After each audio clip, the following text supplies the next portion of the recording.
welcome to The Bite. My name is Jackie. Today I'm going to be sharing with you a great recipe to use with pantry staples and freezer staples. I know everyone is, getting used to stuffing their pantry and it's great, but don't forget your freezer. Your freezer is a great tool, especially in this time of social distancing where we are kind of slowing our trips to the grocery store. The freezer is a really great resource, especially for vegetables.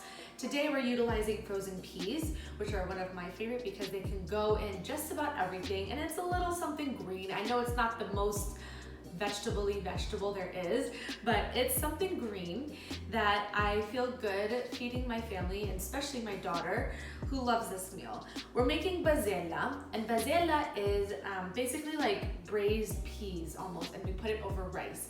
Traditionally, this has meat, either lamb or beef, but like I've mentioned, I never grew up eating a lot of red meat, and I actually grew up thinking that the dish was actually vegetarian. Sometimes we'd put potatoes, sometimes we'd put carrots, but this was just always the base of it.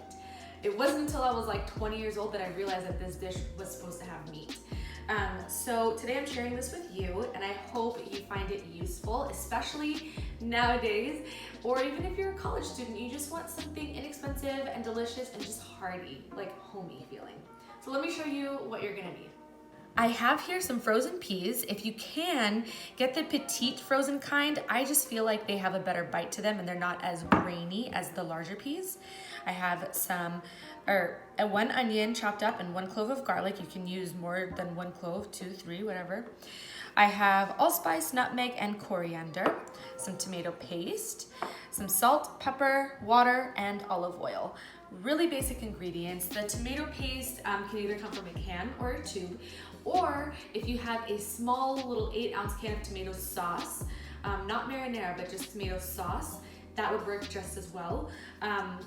You probably would want to adjust the water a little bit, but other than that, it works just as well. I've done it many times, both ways.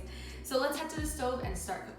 In my medium-sized pot, I have added olive oil and put it on medium-high heat. To that, I'm going to add my onions and my garlic. Once the onions are translucent and the garlic is fragrant, then go ahead and add in your spices. Let those toast for about 30 seconds before adding in your tomato paste.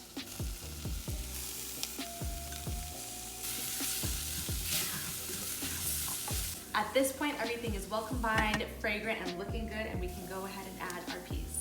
After you've added the peas in, mix it with everything in the pot and just give it a good quick stir from the bottom up. I like to wait until now to salt and pepper the dish because I get a better idea of the volume of food that I have. So at this point, you can salt and pepper. Once it looks like this, you can go ahead and add in all the water, and again, mixing from the bottom to be sure that all those brown bits are getting mixed into the stew. Let it come to a boil and then lower it to a simmer. It's gonna cook for about 25 to 30 minutes.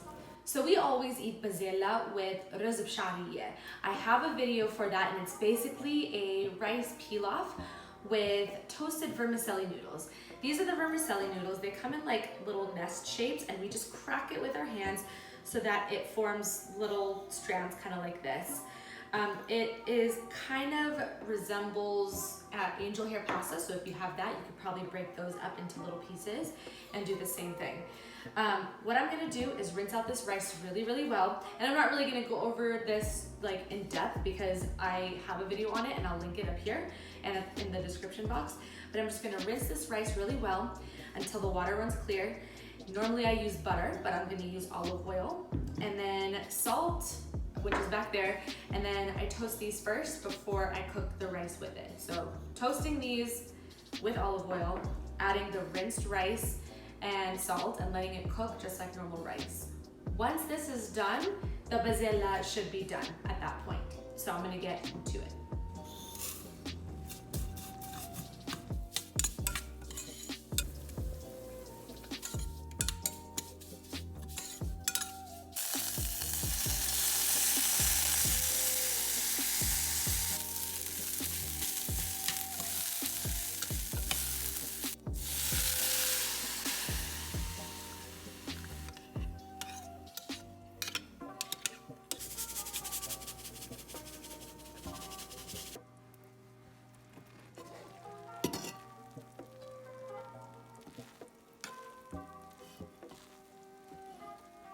This looks and smells absolutely heavenly.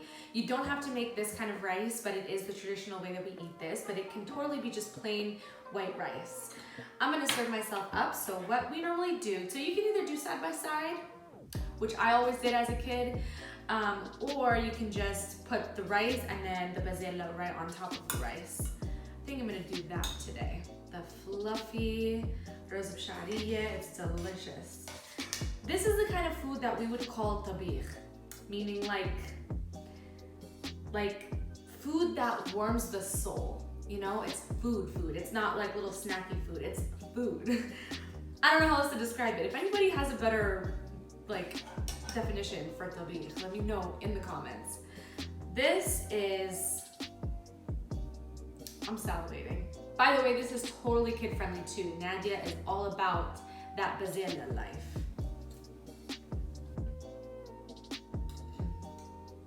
The petite peas are sweet, which adds a lot to this dish, and the spices and the saltiness just work so well together. It's like the little peas kind of like pop in your mouth, and like I was saying earlier, the bigger peas kind of have a little bit of graininess to them, which I never really liked, but these are just like perfect. It works so seamlessly together. When it's done, you do want to taste it to make sure it doesn't need any more salt though before you serve it. And if you do make this with meat, the meat just falls like shreds. If you even put a spoon to it, it just shreds. This can be made with okra, it can be made with green beans, it can be made with eggplant, whatever you want and whatever you think would work well with this kind of sauce. Those are kind of typical, especially the okra, which we call bamia, and the green beans, which we call fasulia. I will be sharing a fasulia recipe with you soon, and I will probably do that one with meat, just so you can see the method of cooking that one versus the plain and simple version like this. So I hope you guys enjoyed today's video. Give it a thumbs up if you did, and thank you guys so much for watching. And when you make my recipes, don't forget to tag me on Instagram so that I can see and share on my stories, because I love seeing your recreations. Thank you again so much for watching, and we will see you next time on The Bite. And stay safe during this quarantine.